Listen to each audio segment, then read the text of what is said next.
Welcome to America's National Vietnam War Veterans Day observance at the Vietnam Veterans Memorial. I'm Marine Corps veteran Martin Martinez Jr., your Master of Ceremonies, and a son to a Vietnam combat veteran, U.S. Army Specialist 5, Martin Martinez Sr., who served in Vietnam from 1969 to 1970. Today's ceremony honors our nation's Vietnam veterans, families, and survivors who served honorably and sacrificed so much. This year is a particularly significant ceremony as it occurs during our nation's 250th birthday. The ceremony will begin with an invocation followed by remarks from special guests. At this time, please stand if you are able for the presentation of our nation's colors, and please remain standing for the performance of our national anthem.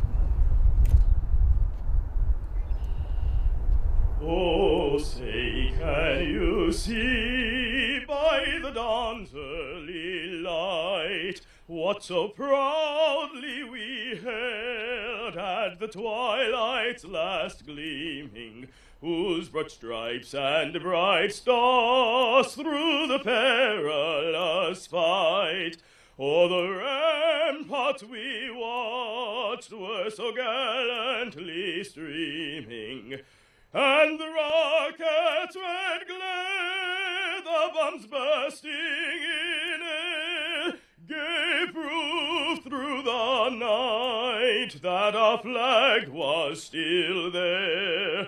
Oh, say, does that star-spangled banner yet wave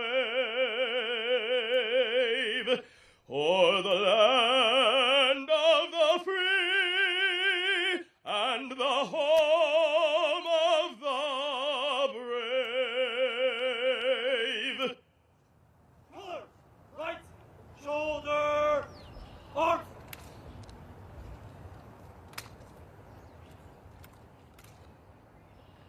Distinguished guests, please remain standing for the invocation. For today's invocation, please let me introduce Chaplain Kimberly Willis, Executive Director of Chaplain Service for the United States Department of Veterans Affairs. Good morning.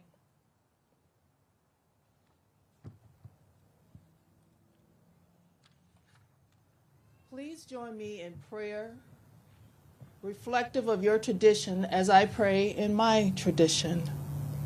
Gracious and sovereign God, on this sacred day, Vietnam War Veterans Day, we gather where memory lingers like morning mist and gratitude rises like the sun.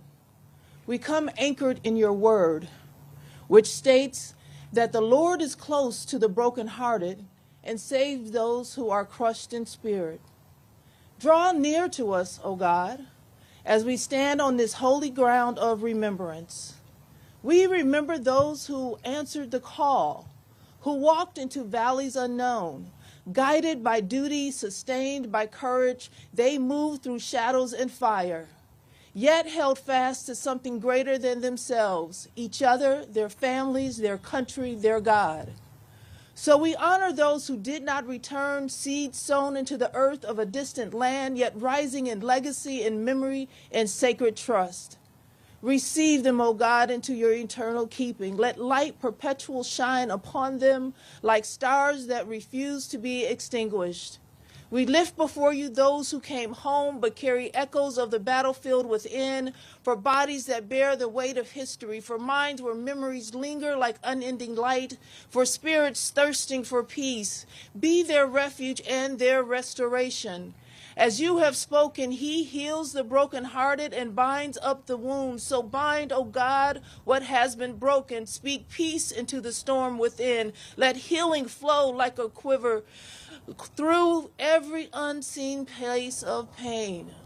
We remember the families, those who stood as watchful sentinels of love, who held faith through absence and embraced both the returning and the unspoken losses they carried. Be their shelter, O God, their strength beneath the weight, their song in the silence.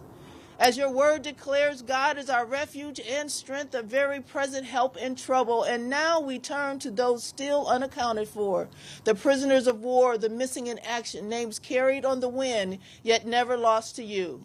For you have said, can a mother forget the child at her breast? Though she may forget, I will not forget you. Hold them, O God, in the palm of your eternal care. Sustain the families who wait, whose hope flickers like a candle in the night.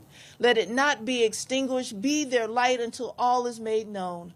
God of mercy, God of remembrance, teach us to walk as people who remember well, not only in word but in witness. Let justice roll like waters and compassion rise like a steady flame within us, and we may honor sacrifice with service and memory with faithful care. As we close, O God, bless this nation. Like rain upon dry ground, like light upon a weary path, guide us in wisdom, steady in unity, and lead us in the ways of peace. And may your grace rest upon us, your peace dwell within us, and your love carry us forward, now and always. It is in your matchless name we pray. Amen.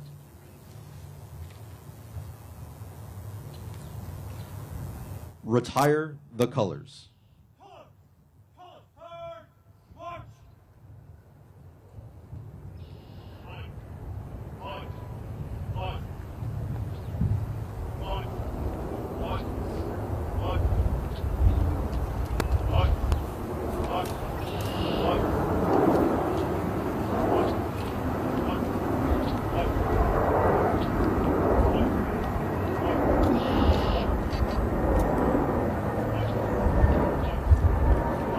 Today's 2026 National Vietnam War Veterans Day Silent Wreath Laying Ceremony specifically honors the more than 58,000 Vietnam veterans who paid the ultimate sacrifice to this nation. In addition, we also recognize the 1,560 service members and civilians still missing and unaccounted for from that conflict. At this time, we will now observe a moment of silence to honor those who are unaccounted for and their families. Please reflect quietly during this time.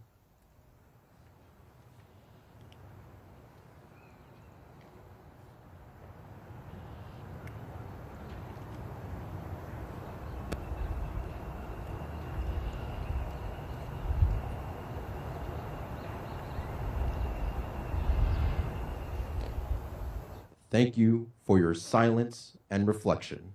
Please be seated.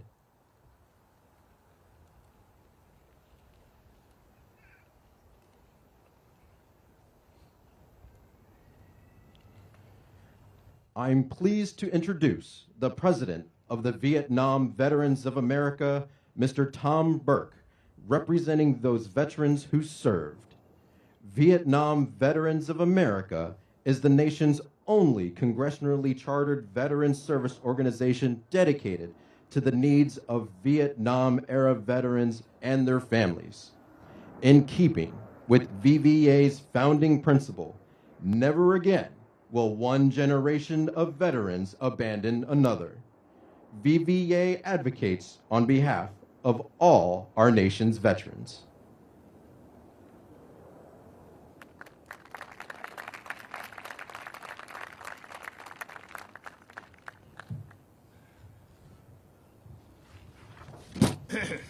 Good morning, everyone.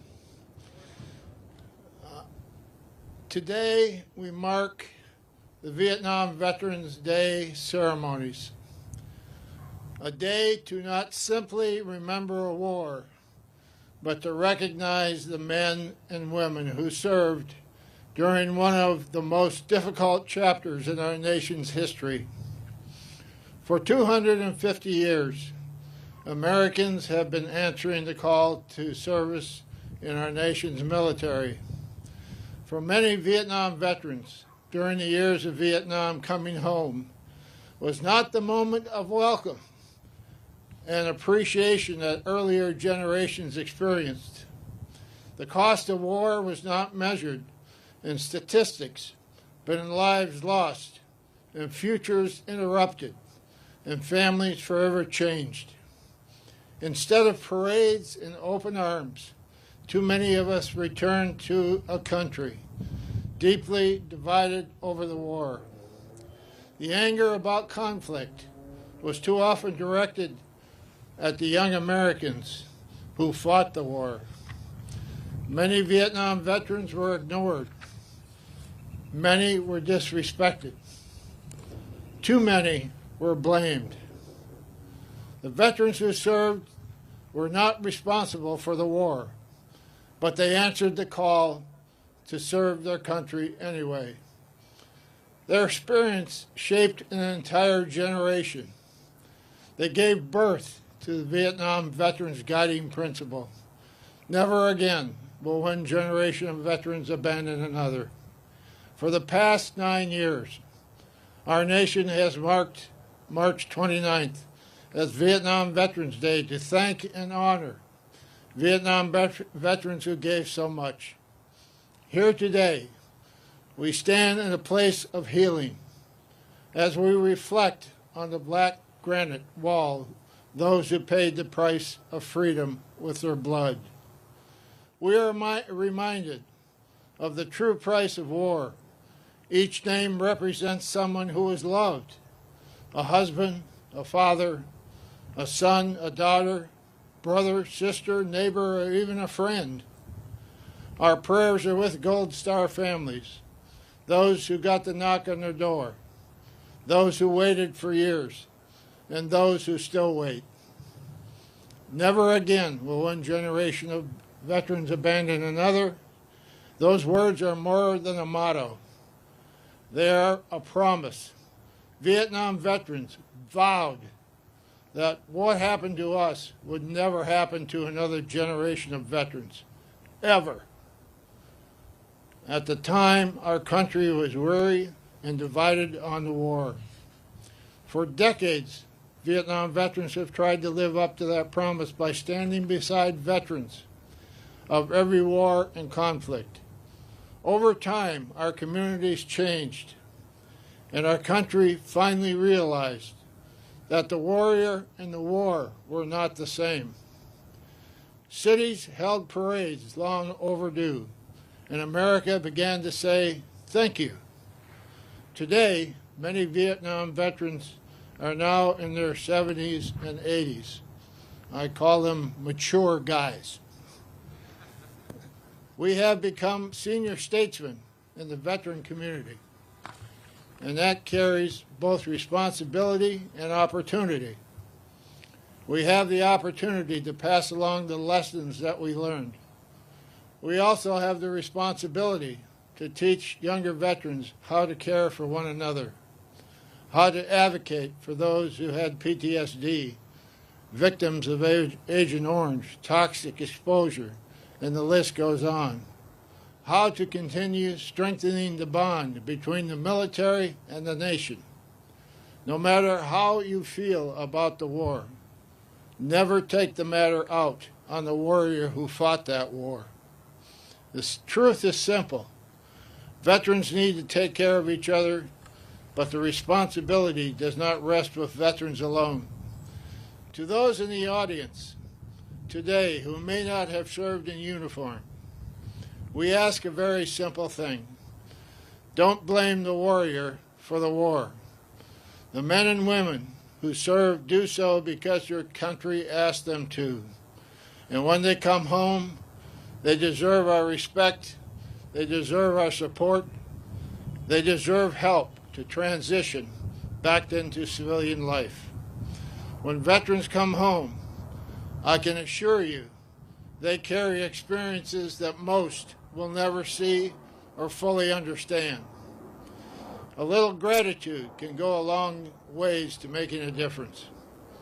Vietnam Veterans Day reminds us of not only the past, but of our responsibility to the future.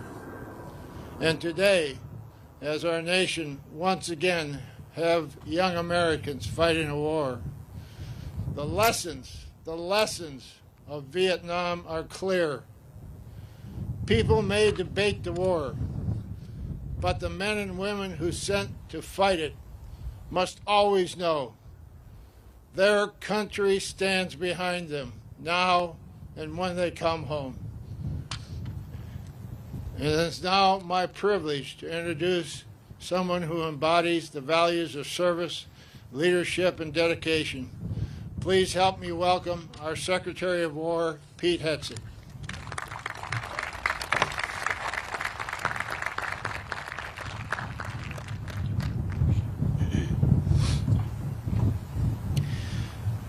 Well, Tom, thank you very much for those words on this sacred ground, this wall, these names, truly sacred ground. And what's said on that flag, that POW MIA flag, is "You are not forgotten." And we say a lot, often, never forget.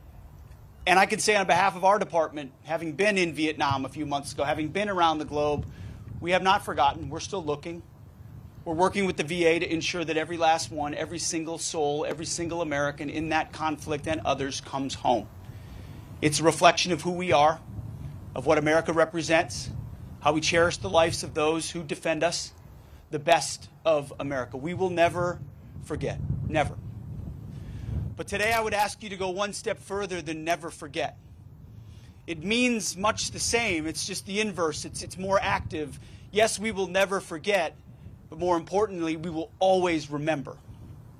We will always remember what they gave, the courage they showed, those 58,000, the vast majority volunteers from big cities and small towns, city boys and country boys, shoulder to shoulder, fighting for each other. We will always remember the courage they showed, their willingness to be Cold Warriors. Never forget the context of this conflict. There was a Cold War around the globe, and it was unclear who would rise and who would fall, who would win and who would lose.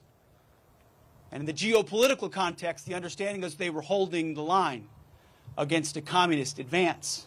That was their belief. That's what they volunteered for. We always remember why they fought. Now, unsurprisingly, politics, politicians, other prerogatives got in the mix, got in the way. Things got complicated. But for those warriors, their mission on that battlefield for each other remained clear to them, if not in the macro sense. We always remember them for what they were willing to do. And I can say, as a veteran of Iraq and Afghanistan, it is the Vietnam generation. It is those warriors who looked to us, that generation, Vietnam specifically, that looked at us and said, welcome home. That looked at us and said, we have your back. That looked at us and separated the politics from the warriors. They walked up and shook our hands. And then we had a chance to look back at them and say, welcome home. In a way that we didn't even understand, because we weren't even born, we were kids. One small example, a member of my community, his name is Ron Lasuda. He's a Vietnam veteran. I hope he texts me after this when he sees this. Family friend of ours. I grew up playing basketball with his sons, and he's a heck of a player himself. Still plays today. I had no idea that he was a Vietnam veteran. Neither did our entire community for the entirety of the time that I was growing up. No idea at all, because Ron didn't talk about it. Nobody talked about it. He'd been internalized to not talk about it.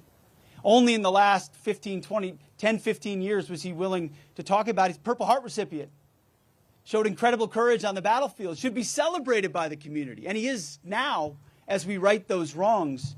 But he welcomed me back before I knew at all what he had done, which is a testament how they took the pain that they felt, the rejection that they felt, and they poured it, Tom, as you said, into the next generation, to never forget and to always remember. And now it's veterans of this generation that turn to those on the battlefield right now, and ensure that they have absolutely everything that they need. That there will be debates in that Capitol building. There will be debates all across the nation.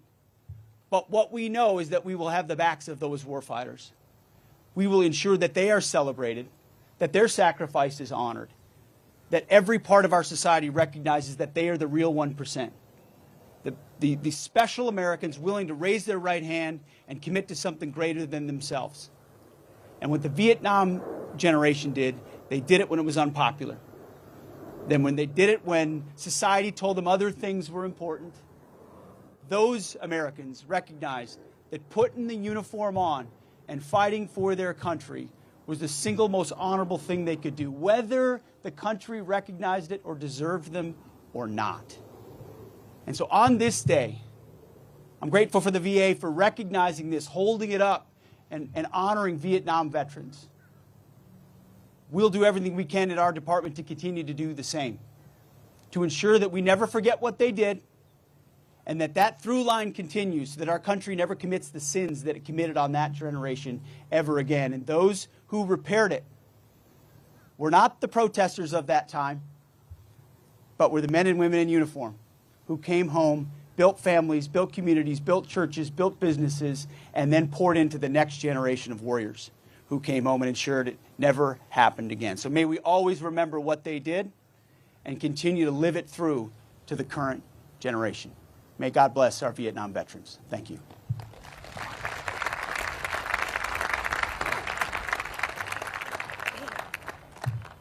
I'm supposed to introduce the main event. My apologies. It's been an absolute, I've known Doug Collins for many years. Many of you knew him as well in various roles, to include congressman. I've gotten to know him as a friend. I've gotten to know him as a human being. I've gotten to know him as a brother in Christ. I've gotten to know him as a fellow cabinet member. You have nobody better with a deeper heart for our veterans than Doug Collins. It's an honor to stand with him each and every day on behalf of our veterans. Ladies and gentlemen, the Secretary of the VA, Doug Collins.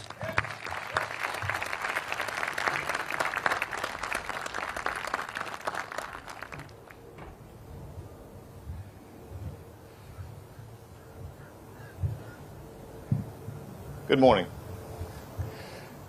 You know, when I was walking down and listening to Tom and Pete, my mind goes back to a time almost 38 years ago. It was a time not like this. It was a quiet evening. And a young Hill intern who had nothing to do that night said, I want to go by and see the wall. And I walked the same path that I walked about 15 minutes ago, except by myself. It was at night, and as those of you who know, it has a special place here at night. Something begins to speak to you. And as you walk by, you could feel the presence. We have many of you who have served in Vietnam. Some of our Medal of Honor recipients and soon to be are those who served in wars like myself and Pete in a faraway place called Iraq. But on that night, I had no idea what my future held. But I could hear the voices of this wall. I didn't know what to expect. It was my first time. As I walked down through there, I began to see the very things that you see at the foot of this wall now. I stopped to read the letters. I noticed the note from a young girl that said, Dad, I miss you. I wish I could tell you. I see packs of cigarettes. Yeah, even a beer can. But as I continue to walk down, I also notice flags, flowers, pictures, poems, and letters. It was at that moment it began even more in me as a young child who I go back another 15 years was watching on TV a war that I didn't really understand to be too young, but I did understand what it looked like, and I understood when they scrolled the names, and I understood when they talked about problems far away from my little home in Gainesville, Georgia. You see, when you begin to put things together, it leads you from your past to your future. Last year was 50 years of us leaving Vietnam. I choose not to look at it as 50 years of remembrance that we have. I now choose to look at this next year as an eternity of looking forward and taking the lessons that were given to us. The lessons of sacrifice and love. The lessons of a young man who I served with in the Georgia State House, who was, when he was young, came home, and I remember sitting in the little anteroom off the Georgia House floor, and he looked at me because I was getting ready to deploy. And this is a man who didn't say a lot, Tom. But he began to talk, and tears welled up in his eyes, and he said, "I'm going to tell you something, Doug. When you come home, I'm going to be there." He said, "I'm going to say, it's good to see you." He said, because when I got home, I got into a cab, and the cab driver looked at me and saw me in my uniform, and he said, "Did you just come over?" And I said, "Yes, I just got home." He said, "Get out." Never again. The warriors of this country are the ones who support everything that we get to do.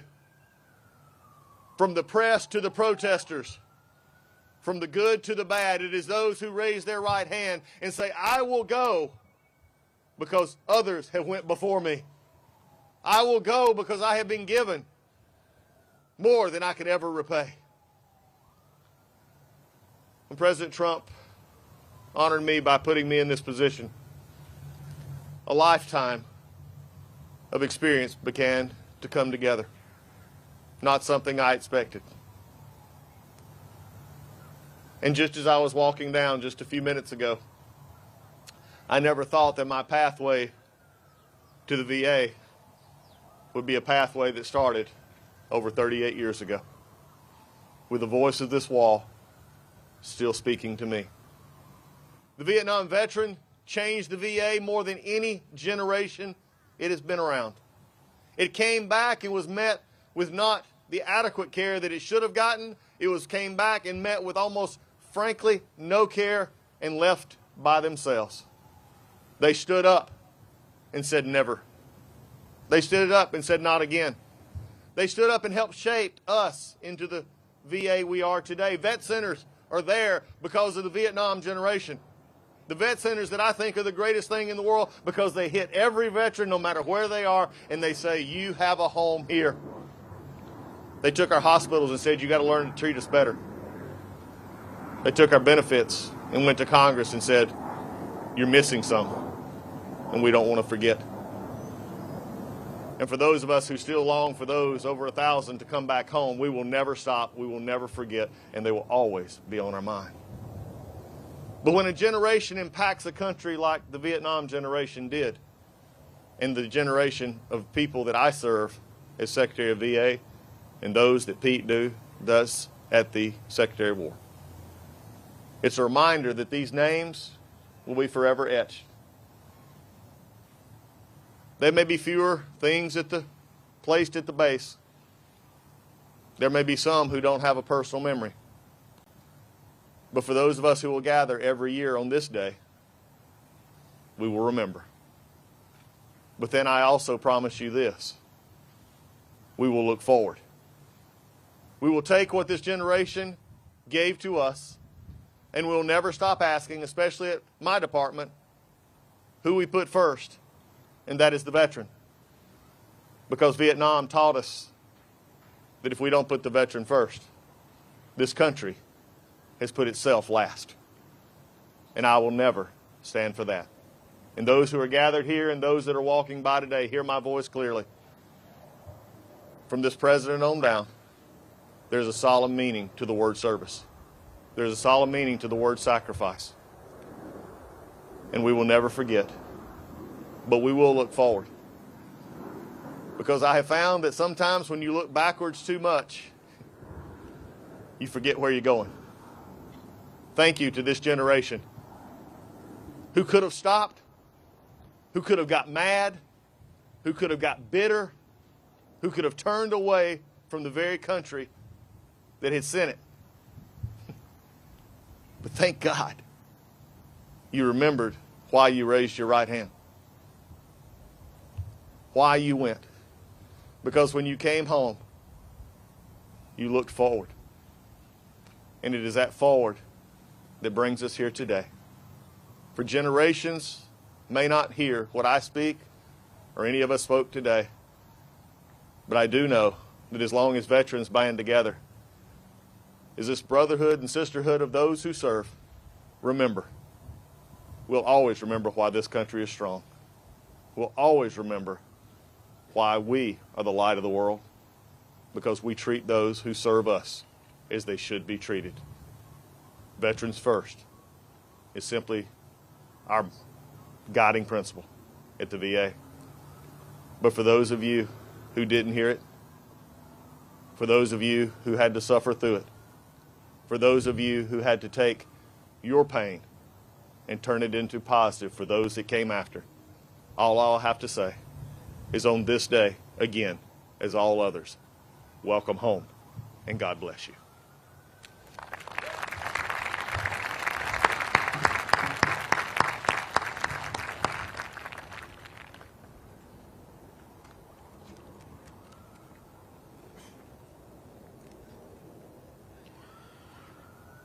Ladies and gentlemen, it is time for the second part of our observance, a silent wreath laying. 3 wreaths will be presented today. The first, the center wreath for National Vietnam War Veterans Day, will be laid by the Secretary of Veterans Affairs, the Honorable Doug Collins, the President of the Vietnam Veterans of America, Mr. Tom Burke, and the Secretary of War, the Honorable Pete Hegseth. This wreath is a symbol of commemorating the significance of this day. The second wreath, to its left, to honor our nation's warriors, will be laid by Vietnam veterans Army Sergeant John Reiling III, Army Specialist Dominique Yezo, and Air Force Master Sergeant Rose Duval, who is also a Gold Star mother.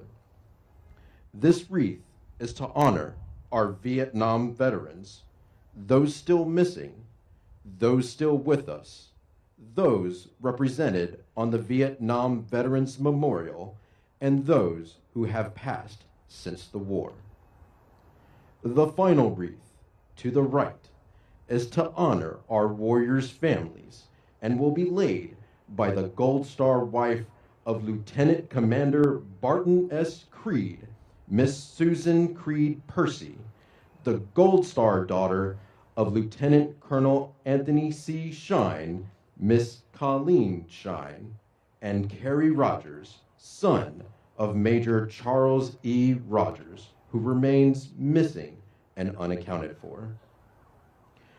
All of these carry important and symbolic representations, and with this wreath laying, we honor the service, valor, and sacrifice of all of our Vietnam veterans and remember the deep loss and sacrifice by their families. There will be a moment of silence after each wreath is laid.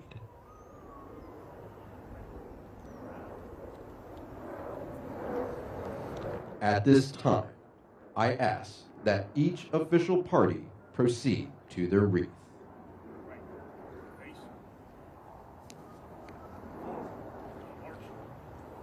Taps will be played after all 3 wreaths are laid and will mark the conclusion of today's ceremony. As a reminder, when taps is sounded, stand if able, and render honors by placing your right hand over your heart or rendering a hand salute. For all observers, I ask that respectful silence is maintained throughout the ceremony. After the formal wreath laying, the ceremony will conclude.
This concludes the 2026 National Vietnam War Veterans Day observance. Please remain in place for the departure of the official party.